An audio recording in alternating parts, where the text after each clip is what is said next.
Good morning, ladies and gentlemen, and welcome into a new edition of the Batter Up podcast, sponsored by the Dugout of Millwood here on the Sports Insanity Network.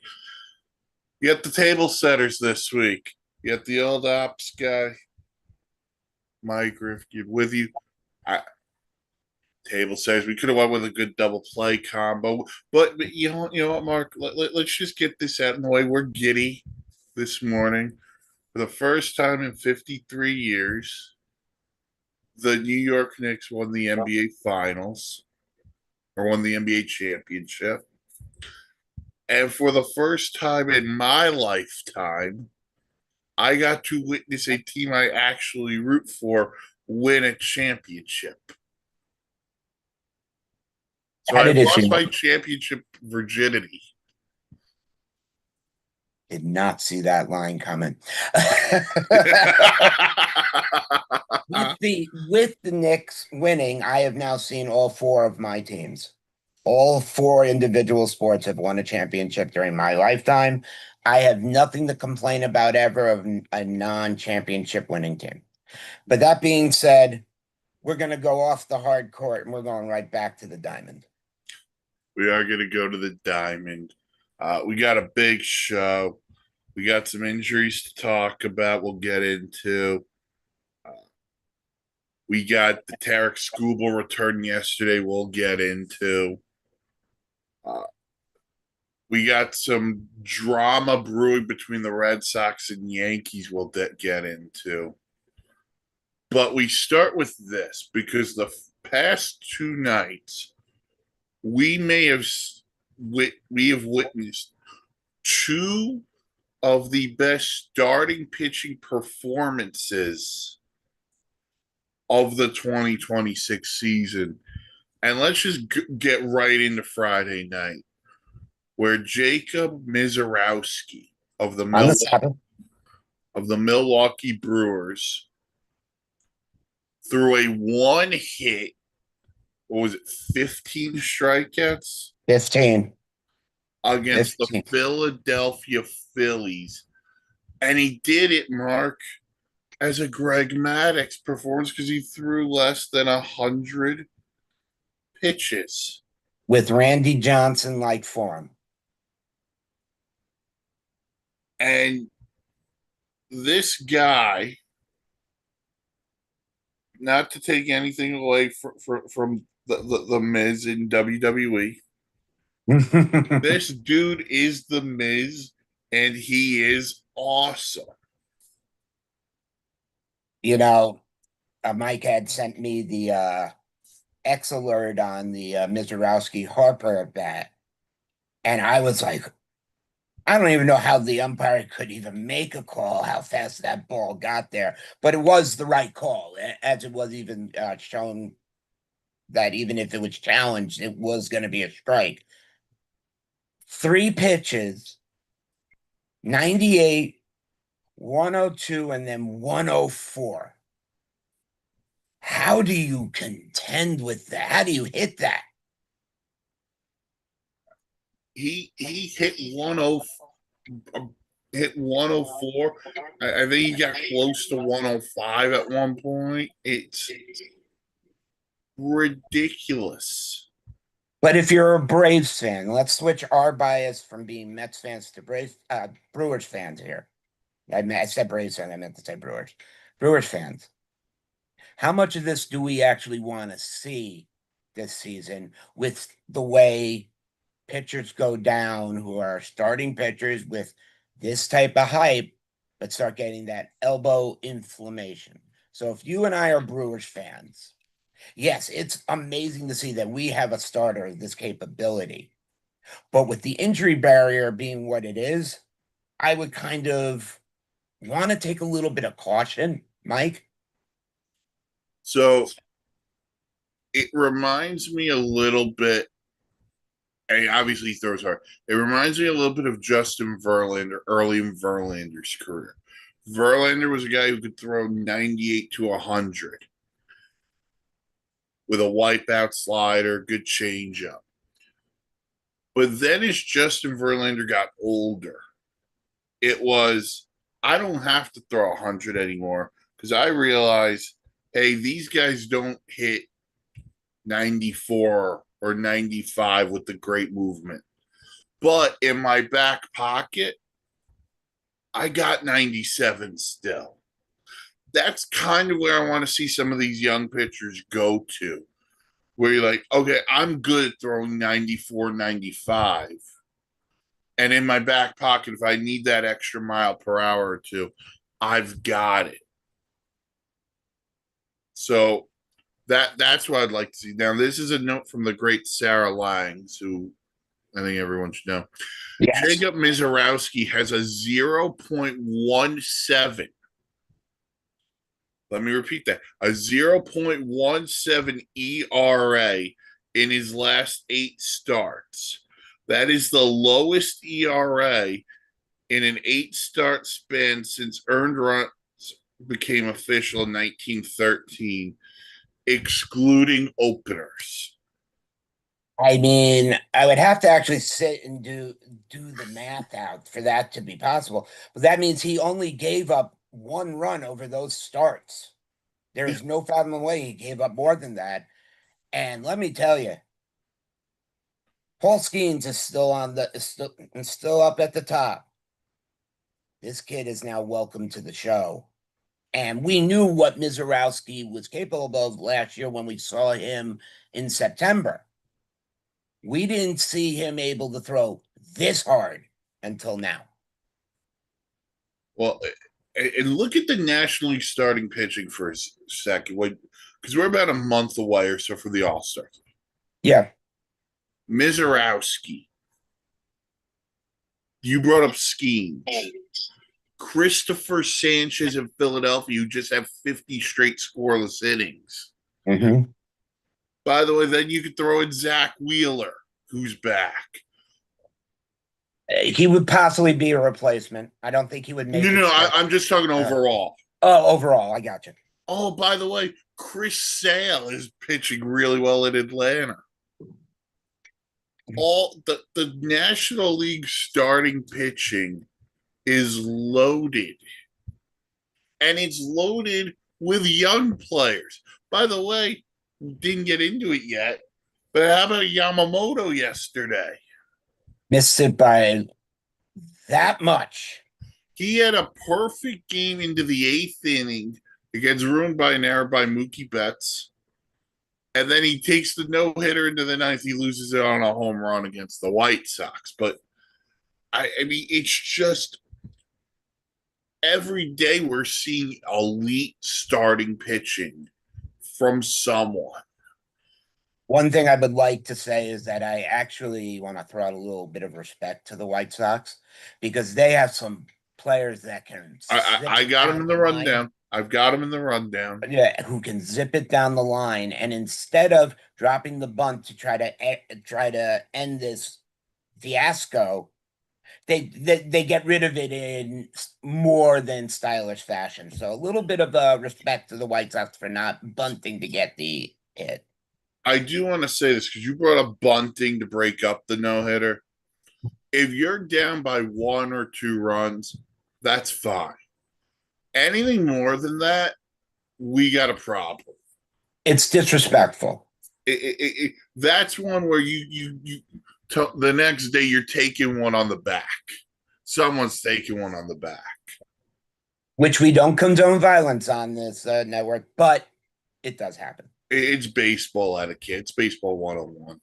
Right. It's kind of like punk rock 101. Shout out Bowling for Soup. But anyway, banned. But yeah, what Mizorowski does. And by the way, he didn't do it against some AAA crappy lineup. He did this against the Philadelphia Phillies, Where you have two of the biggest stars in baseball with Schwarber and Harper, and they couldn't even get a bat to the ball. and Trey Turner, and Well, but I mean, it's just like he didn't do it against some rinky dink lineup. yeah. He You did it against all stars, but let's face it, the Philadelphia team, if you look at it, is filled with them. Yeah. So, I mean, the way he pitched was just phenomenal. He was great on Friday night. Yamamoto was great yesterday against the White Sox. We will definitely get into more on the White Sox in a few minutes. But nationally, listen, the National League's going to have a really interesting conversation to who starts the All Star game. Also, down the road, when we get into Cy Young conversation. Oh, we a good. It's a good thing we have some time until that, but it's going to be a fun race. Well, here's going to be the interesting thing about the All Star game because it's in Philadelphia. So I just wonder how much of an impact that would have on them potentially starting Christopher Sanchez. All right. I mean, yes, you would want to start your hometown hero. You know, the guy is there, but there are other people who definitely deserve it. Starting pitching has been sensational. All right. Speaking of starting pitching, the best of the best made his return yesterday to the Tigers. Tarek Skubal returned from his elbow surgery to face the Guardians. We'll get into what happened to one of the Guardian stars in a little bit, Yeah. which this is, not good news for Cleveland. But Tarek Skubal, he went 4 2/3 yesterday. Let me just pick up the numbers here in a second.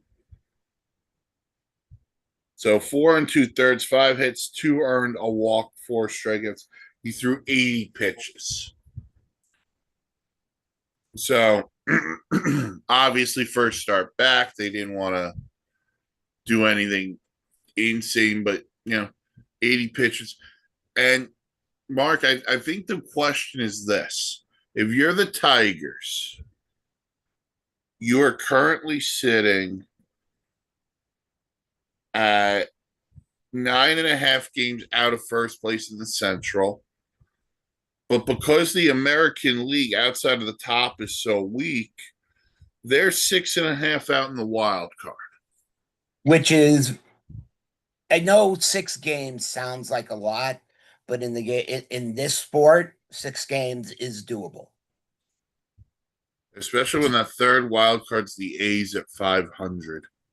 Hats off to the A's for the way they've played though this year. Oh yeah, oh absolutely. The A's have been a really nice surprise. But my question for you on the Tigers: Yep. what's the number of games back you need to be at the deadline to sit there and say, you know what? We're going to keep Tarek Skubal for the whole year, Oh, knowing what could happen with him leaving as a free agent. playing Tigers GM, here's my move. You got to have some type of conversation with him and see where he is. Obviously, the Tigers are going to have to make a big decision come this trade deadline. If the Tigers are double digits from the wild card, I think you could see Tarek Skubal's name mentioned. I think if they're kept within this 6 game, 5 game barrier, they're going to hold on to him because let's face it, his value can only go up. The worst thing that can happen is he gets re-injured. It's this is a draw hit on 16 moment in blackjack when the deal is showing a 7. It is the hardest decision when you have a star that you know is going to leave. He's not going to stay because you can't afford to pay him. He's going to be either a Red Sox, a Yankee, a Met, God forbid a Dodger. You know, there are a lot of teams that are going to offer him the world. If I'm Detroit and I see the sense that he is not coming back and we're not making the playoffs, I'm looking to the team that we can get the most from. Now there are 4 teams with a very, very deep farm system. The Mets being one, the Cardinals being one, the Diamondbacks being another, and Seattle. I don't see Seattle being the player here. Yeah, their starting pitching's good enough.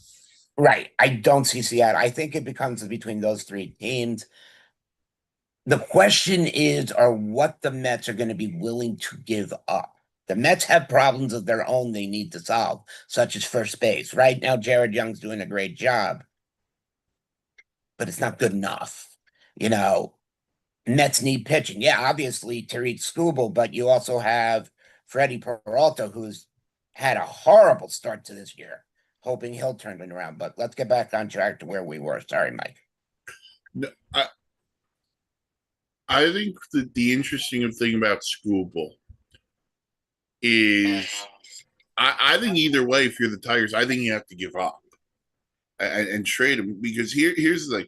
Unless you can have a contract negotiation, and I don't know where he stands on this. Correct. There's been no If you talk that they've even talked. right, we don't know. There hasn't been any leak. So if you go to him, and I'm just going to use this as my uh, thought here. If you go to the All Star break and you call up, I believe he's represented by Scott Boras. I believe Boras is his agent. Yes, You go to it is. Boras and you go, listen, what's the command look like? What does he want? And you have the couple of days over the break to do the little back and forth. And if he sits there and goes, the number's too much for you, well, then guess what you're going to have to do? You're going to have to trade it. And we talk about teams who could trade him. And I think of two in my mind that I go, if they land him, that changes potentially everything in baseball. And those two teams are none of the four you mentioned. So it's not Interesting. Seattle, it's not the Mets, it's not the Cardinals. If the Milwaukee Brewers want to pull this off like they did in '08 with CC Sabathia, Yeah, I'm listening. they could do it. And the other team, and you want to push your chips to the table if you're this other team, can the Baltimore Orioles get some starting pitching? Is it hard? Those would be the two teams, Mark. I go, you know what? That would be a difference maker in both leagues. So, mind you, I am not overly familiar with the Brewers minor league system, so I had to bring it up to take a look. They have, I mean, there's name now that I'm seeing the names. Obviously, as a sport card dealer, these cards come up all the time, and I might not know them, but me being the one not pulling them, I don't get to read the backs all the time to see who they are. But you have to figure there's gonna be a name that the Tigers want, And the other and you question know who that is. but the other question from a Tiger perspective would be this: do you think you could compete in 2027 if there's baseball season, or are we starting this thing back from scratch and adding on prospects? That's the question. The direction the Tigers want to go in is the major question here. Yeah, the Brewers, I didn't really know their farm system. Looking at it right now, yes, I could include them in on a possible Scooble run. But there's two names that are going to have to be part of it, and I don't think they'll part with both of them. And that's Jackson Churio and Jesus Matic. That's going to be the ask. Oh, Churio is not going anywhere. They locked him up before last year. I know that, but the Tigers, if they're going to show, if they're going to trade Scooble, they're going to have money. They'll be willing to take on Churio's contract. Because Churio's contract is nowhere near what Scooble's was. Oh no, I get that, but if you're the Brewers, If you're the Brewers, I wouldn't give up. right, you're not giving up a 20-year-old phenom for 2 months of Tarek School, even if it's for a World Series.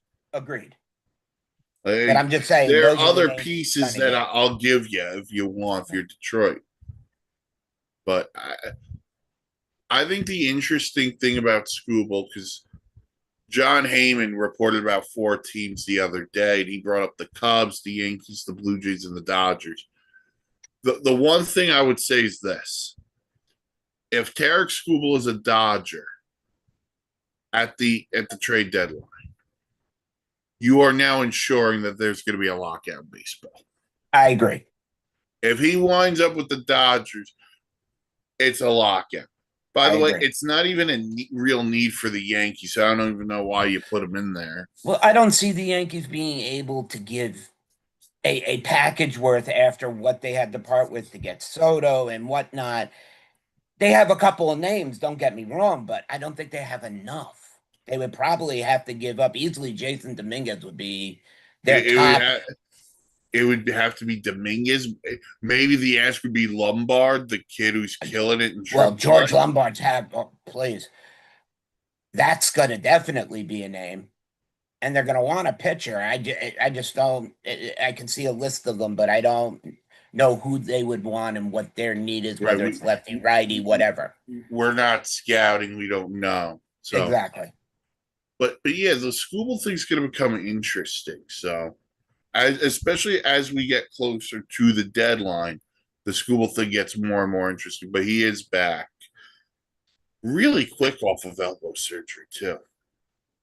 Which concerns me. I think it's concerning everyone. Well, All I right. think I just hope he's not rushing back Yeah. to try to show he can still do it and then blows it out and then he's down for a year or two. That's my fear. If he's down for a year,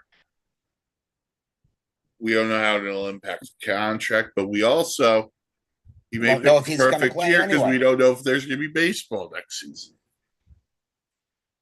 But speaking of that game, Guardians third baseman Jose Ramirez is now out for at least a month with a hamate bone injury, and The fucking bone. Up until this year, I've never heard of the handmade bone. I didn't take anatomy and physiology. Now that's all I hear: the handmade bone, the handmade bone, the handmade bone. And if we're looking at players, we've seen Corbin Carroll come back from it pretty decently. Francisco Lindor is dealing with other injuries. That's not because of that handmade bone.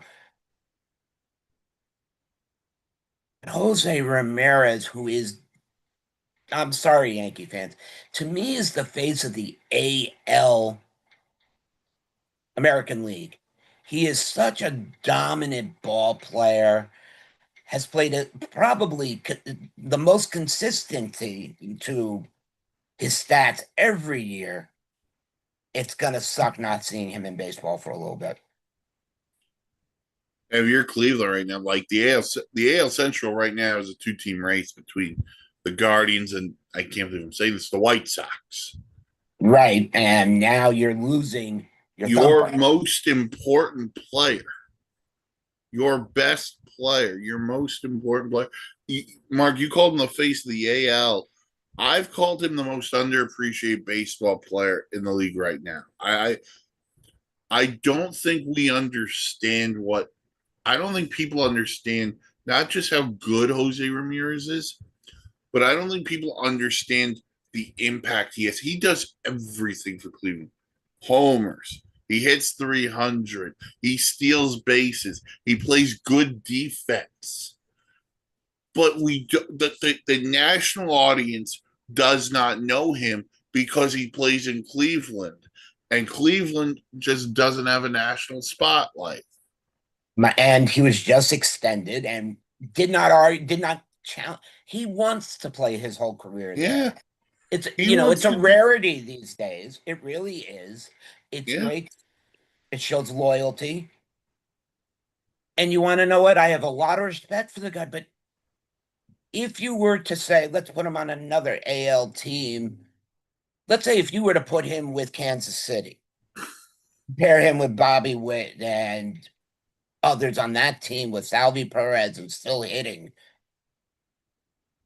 he would be more recognized than he is. Yeah. And I didn't say put him on the Yankees or put him on the Blue Jays. I took the Kansas City Royals, just saying the good pair up with shortstop and third.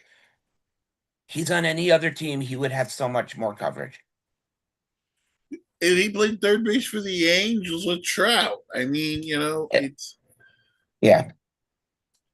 but he does everything. He's so good. This is such a loss for not just the Giants, but it is a loss for baseball.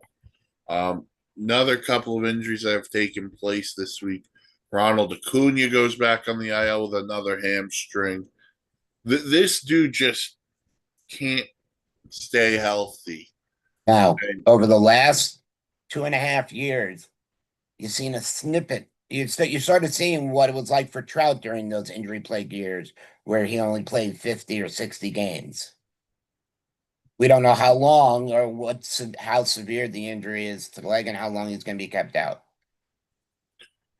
yeah, so I mean he's banged up. Randy Rosarena left the Mariner game the other day, but I've read he's okay. They haven't IL'd him yet, I believe. But it's just we're getting into those dog days where guys are getting hurt. And We've turned the corner from where we had games in the 40s and the 50s. Now your games are starting off in the 80s, and we all know heat doesn't just make the ball fly higher, it makes injuries more possible. so we'll see what happens there with Acuna, Rosarena, and obviously Jose Ramirez. But Rosarena is another guy. He's like Mm. school. He's a free agent after the year. Acuna is like Ramirez in the fact of he's a face of the franchise kind of player. And so it's where we're at. All right, so we got the injuries. So we've talked a little bit about the White Sox. And entering today, I believe the White Sox the White Sox right now own the second wild card in the American League. They are 2.5 games up on the Athletics. But Mark, if I told you on June 14th, the Chicago White Sox would be 37-32, what would your reaction be? What are you taking? And give me some of it. I'm sorry. I mean, look, number one, whoever the scout was who wrote that Munekia Murakami could not hit above 92 miles an hour should have his rider's license taken away. This kid can hit anything. Unfortunately, he's still injured at the current moment. But he's got 20 home runs already. Nobody saw that. And nobody saw the onslaught of Colson Montgomery or Miguel Vargas, both with 16. And, they're playing good baseball. I mean, I would have not had them anywhere. Maybe, I would definitely say that we weren't going to show the same season they did as last year, but I wouldn't have been anywhere what you were saying. And it's how they're doing it. I mean, they don't have these big, sexy names, but I mean, team ERA, they're 20th in team ERA of 4.29. Their batting average is 18th. It's not like they're dominating one or two things. They're doing this as a collective unit. You brought up Murakami, and you're right. Like, he's been, until he got hurt, he was a big challenger for AL MVP. Forget his rookie of the year. I mean, I hope he comes back at the same level he started off with. I mean, obviously, you always have to expect a few days for readjustment. But let me tell you, the hottest Bowman single autograph rookie right now is Murakami. I mean, he has been a real. You brought up Vargas and Montgomery. Andrew Benintendi is coming through since he signed there.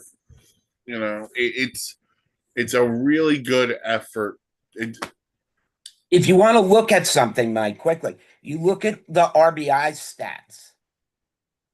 They're not doing it only by the home run. It's not the home run is not even really a big part of it. They're doing it by the doubles and the singles. They're playing small ball, and that's what is generating these wins. They don't need home run hitters necessarily. Yeah, it's good to have them, but you're hitting doubles the way this team is and triples and singles. You're moving the ducks around every time, and one run here and one run there means the difference. To your point on the home run, those three guys you mentioned, Murakami, Vargas, Montgomery, they've combined for 52. That's all you need. You need three boppers. Yeah. And it's good when you get one from a guy that you don't expect it all the time. But the rest of them are playing small ball and doing it well. I mean, Chase Meador has 13 doubles.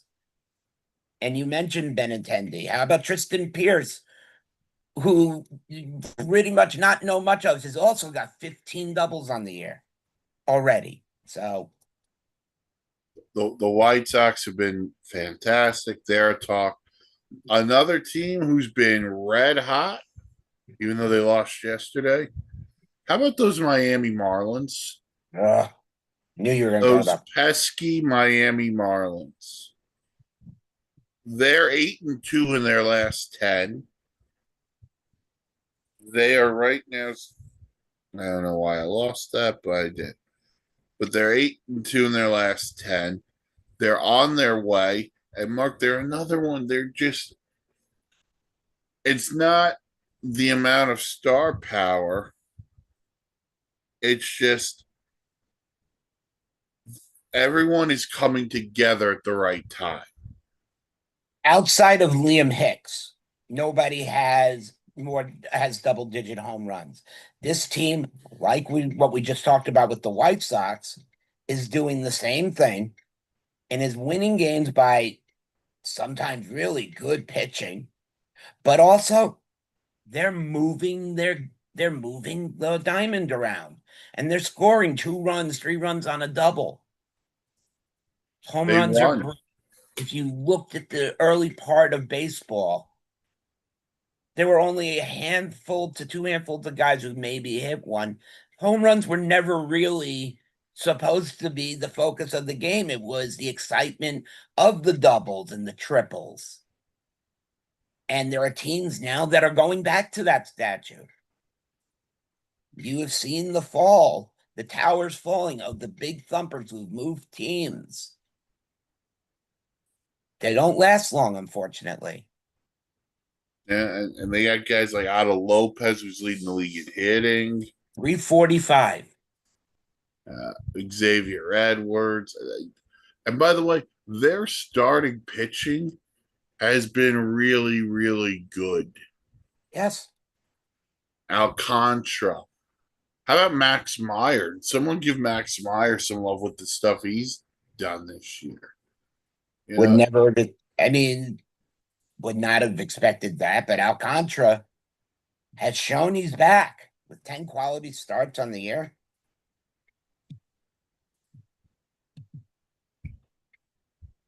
I mean, the Marlins are, we know Yeah. this from having to deal with them, but yeah, they're a pain in the neck.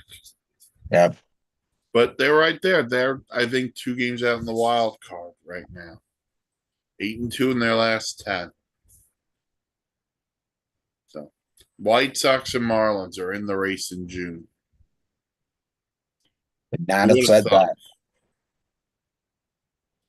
that. All right. From a good story to a weird story. And that now weird story belongs to Aroldis Chapman, who believes the Yankees owe him an apology if he were to get acquired by the Yankees. I gotta find the exact quote, but While you look that up, this has got to be the most petty thing I've ever heard in my life. If I'm the Yankees, I'm not even listening to it. You don't apologize in baseball. You move on. So Chapman basically said when the Yankees got rid of him because of, I believe it was domestic abuse or domestic violence. What's the allegation? Yeah. So um so this is from Tyler Milken. Aroldis Chapman wants an apology for Brian Cashman of the Yankee Steel firm. Uh, this is via Enrique Rojas. What happened. If something like this were to happen, I believe someone from this organization should apologize first. Close quote. Aaron Boone had a response. This is from Brian Hoke. Quote, it's water under the bridge for me. I love Chappie. I have a really good relationship with him to this day. But the ending of the 2022 season is what it was. He wasn't there, and I made the decision that I didn't think it was best for him to come back at that point. Close quote. Here's my question for you, Mike. Okay. We have seen Aroldis Chapman at his best and at his worst.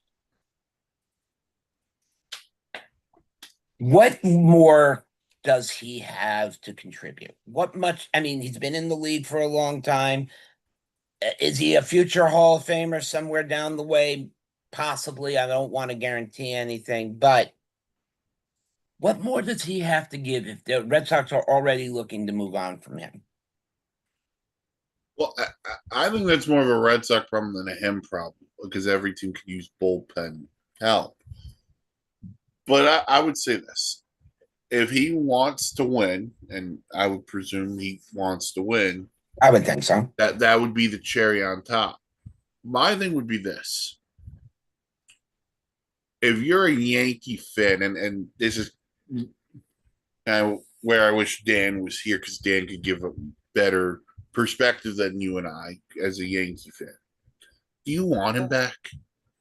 Why are we going back into the past for now? You know what I mean? Like that's like saying the Mets should reacquire player X, even though we know, like, hey, it'd be great, but we had it, we saw it, we know it already. Go get me something maybe younger, better, cheaper. So, mind you, I had to, like Mike said, we're not diehard Yankee fans here. Would be, Dan would be able to answer this easier. As I look at the Yankee bullpen, my question isn't the more or less does he fit? Is do they really need to acquire him? That's the question when you look at the bullpen as a whole. They need to add arms to the bullpen. The bullpen is not that great. Okay. Outside of Bednar, Yeah. who's walked the line a couple of times, there's not many arms in there I trust. Now, I think you can get cheaper names for than Aroldis Chapman. I think that And possibly better output. right. Would Chapman want to go to the eighth inning if you're acquiring him? Or is he one of these guys that nope, it's either I'm closing it or I'm not coming. That's why I don't want him in I don't want him as a Met. Right. Like if you're the Yankees, do you want to kind of set that tone? I don't think that's a necessity, but the Yankees, I think, need two things. They need bullpen, at least one, maybe two bullpen arms, and they need a catcher who can hit. Austin Wells ain't it. JC Escara is in it. They need a catcher who will hit for them. So that's got to be Brian Cashman's to-do list between now and the deadline: a catcher and a couple of bullpen arms. Now, granted, the bullpen will get better once they bring back. Oh, why am I always blanking on the starter? Who's coming back? Max Fried. Not just Max Fried. There was the other one who underwent Tommy John. Sorry, can't help you. No, it's okay. But anyway, they'll move either Will Warren or Ryan Weathers to the bullpen. Of the two, I mean, they've been pretty equal, so it's more or less who you They'll think is going to last out there longer. right. And Weathers, I think, has pitched out of the bullpen before, so and I think Yeah. Warren has too, actually. But yeah, I just think it's interesting that you make a mistake and something happens. And listen, we know there's dramatics that go on between players and team, but a little interested to see hear Chapman go. If I'm going there, I want an apology. Saying you're sorry on our level, apologizing for mistakes is one thing. Owners don't apologize. GMs don't apologize. It's business. He's making it personal. And you screwed up and you made the mistake. Right. So you both kind of owe each other an apology. But if I'm the Yankees, that's not the as great as the name is, that's not the guy you go get. You got to find something else that makes you say, you I know agree. what, we can find better elsewhere. Hmm. You never want to ruin a bad thing in a clubhouse. I'm not saying Ronald Chapman's a bad guy. I've never met him, but interesting situation. By the way, Red Sox and Yankees don't trade. Yeah, That's the other well, part of this. it's a rarity you would ever see two teams with as much animosity make a successful trade. It's like the Met. The last Met Brave trade I remember was Juan Uribe and Kelly Johnson coming over from the Braves to the Mets in 15. We go back further, you can go Jeff Francoeur for Ryan Church. Know who I miss? Sean Green. I was a big Ryan Church guy. I won't lie to you. All right. We got some series to go over for the week and the weekend. This week, speaking of the Yankees, they'll host the White Sox for 3 at the Bronx. It's a tough test for the White Sox. You know, it might be a tough test, but again, in Yankee Stadium, there's an advantage to both teams. I hate it when everybody says, oh, it's only an advantage to the Yankees. No, both teams have the shot to hit it 314 feet one way or 316 feet the other way. I want to see the White Sox not hit home runs. I want to see 11 runs, no home runs. I want to see this team show what it can do. Is it going to be hard against the Yankee starters? Yeah, but And that's what I would that's the like to big see. point. The Yeah. Yankee rotation is so good that I mean, hats off to Cam Schittler with 1.82 ERA. Right now, you're leading AL Rookie of the Year. Cole's been good since he's come back. Yeah, and then Rodon still sucks. Uh, we talked Marlins earlier. They're going to go to Philadelphia to play the Phillies. I think that's a series Philly needs right now. I mean, not to say the Marlins are not doing. I mean, they'll put up a fight, but I think the Phillies need a little more of a break from what they just went through. They're playing the Brewers right now, so they got the Yeah. rubber game of that series today. Speaking of the Brewers, they'll host the Guardians in what could be a fun interleague matchup. You got the Padres and the Cardinals. Two teams that are one team that's sitting at top and the other team right behind it. So I We're mean, waiting for one of those teams to get real hot. That's the Padres. and when it happens, it's not going to be. It's going to be fun to watch. Yeah, you just don't want to have to play them. Hmm. Orioles, Mariners. They just played Fort Camden. They'll play another 3 at T-Mobile this week. And then the Rays Dodgers in a rematch of the 2020 World Series. Without a Rosarena, it's going to be a little bit tough. I mean, it's going to be a one-way series, in my opinion. I think the Dodgers will sweep it. You gotta believe a little bit in the Rays, man. You gotta But the believe. Rays do things. They do things. And then next weekend, Mets and Philly. That's the first time they're gonna play Philly. Yes, and that is a Okay, series. hold on. I gotta say this. So the Mets are playing the Braves for the first time this weekend. They play Philly for the first time next weekend. Meanwhile, they've been on the West Coast 4 different times. Yeah. Whoever made Schedule this, makers, what the fuck are you doing?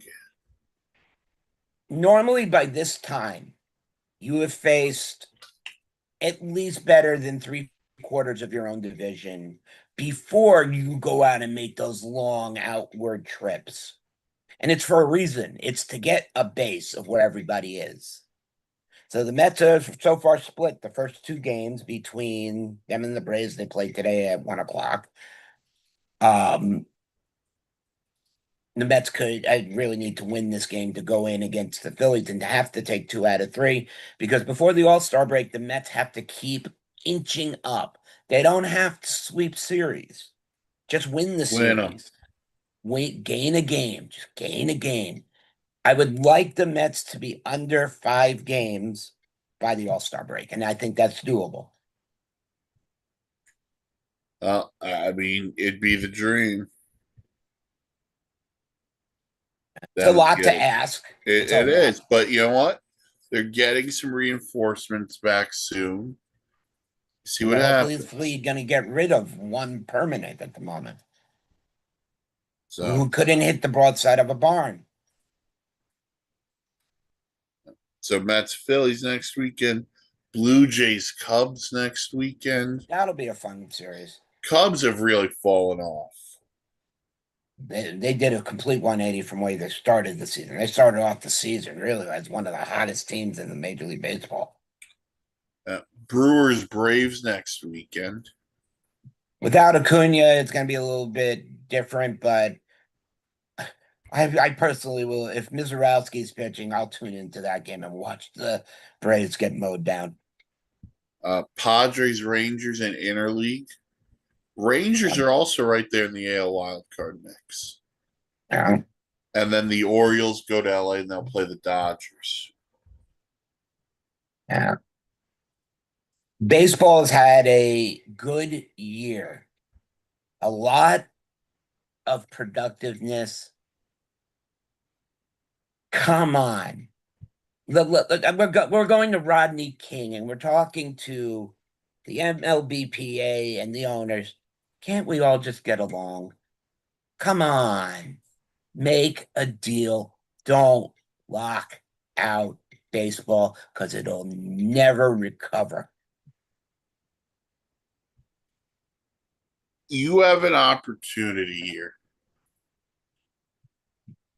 that baseball has so many, not just stars, but young stars that fans could go, I want to be like that guy. Don't squander this opportunity. And you're right. It goes to both sides, owners, players. Because the person who loses out in a lockout the most is the common man, the fan. So it is just, yeah, bad luck for Major League Baseball. But that'll do it for this edition of Batter Up here on the network. Mark, you got anything on the dugout?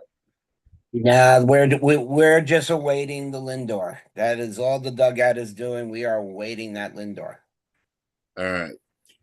So like, comment, subscribe to the network. SIP with the original trio tomorrow. Mark and Dan will talk NBA Finals on Tuesday.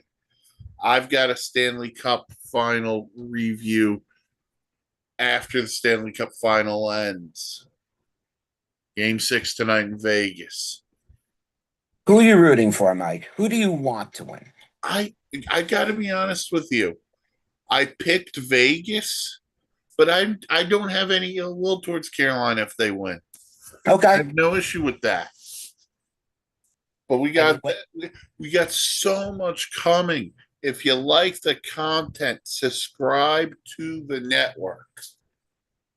Tune into the face turn. Tune And when we into eventually do the face turn again. Turn into Breakaway Bandits, which is our ice hockey podcast.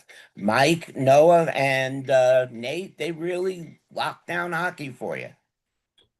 If you like And content, if you need a spare wizard, Noah's in Texas. if you need to know weather early, call. Call. So subscribe here to the YouTube page.